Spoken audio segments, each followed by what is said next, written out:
আসসালামু আলাইকুম। আপনারা কিভাবে একটি ছবি থেকে প্রমোট বের করে সেম আরেকটা ছবি তৈরি করবেন, তা চলুন আজকে আমি সেটাই দেখাবো।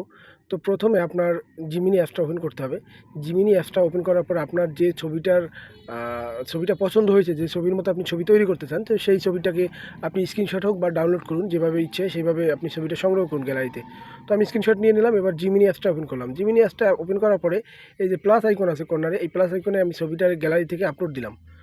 তো এই ছবিটা আপলোড দেওয়ার পরে এখানে একটি লেখা লিখতে হবে আপনাকে, যে ক্রিয়েট দিস ফটো প্রমোট। তো এইটা লেখার পর আপনি এই যে সেন্ড বাটনটা আছে এখানে সেন্ড করবেন। করার পরে কিছুক্ষণ পরে আপনাকে এই ছবিটা প্রমোটটা বের করে দেবে এআই। এই প্রমোটটা আপনি কপি করবেন। এই যে নিচে কপি বাটন আছে, এখানে চাইলেও কপি করতে পারেন, অথবা চেপে ধরে আপনি এই লেখাটার ফুল কপি করবেন। লেখাটা কপি করে আবার এই যে নিচে যে ছবিটাতে আপনি এই এই এই ডিজাইন করতে চাচ্ছেন বা এই স্টাইল করতে চান, সেই ছবিটা আপনি আপলোড করবেন। আপলোড করার পরে এই যে নিচে ২ টা লাইন আছে যে প্লাসের পাশে, এখানে টিপ দিয়ে এই যে ছবি তৈরি করুন যেখানে, এখানে টিপ দিবেন। টিপ দেওয়ার পরে আপনি ওই যে প্রমোটটা কপি করে রেখেছেন, এইটাকে এখানে পেস্ট করবেন। পেস্ট করার পর আবার সেন্ড দিবেন। দেখবেন যে ফুল সেম এরকম একটা ছবি আপনার তৈরি হয়ে যাবে কিছুক্ষণের মধ্যে। তো দেখুন আমার কিন্তু ওই যে ছবিটাতে আমি স্ক্রিনশট দিয়েছিলাম, প্রায় সেই সেম ক্যাটাগরির কিন্তু ছবিটা এখানে দিয়েছে।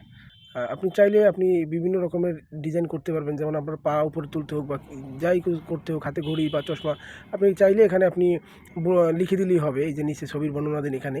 আর এই যে ডাউনলোড বাটনটা আছে, এখান থেকে ডাউনলোড করবেন ছবিটা।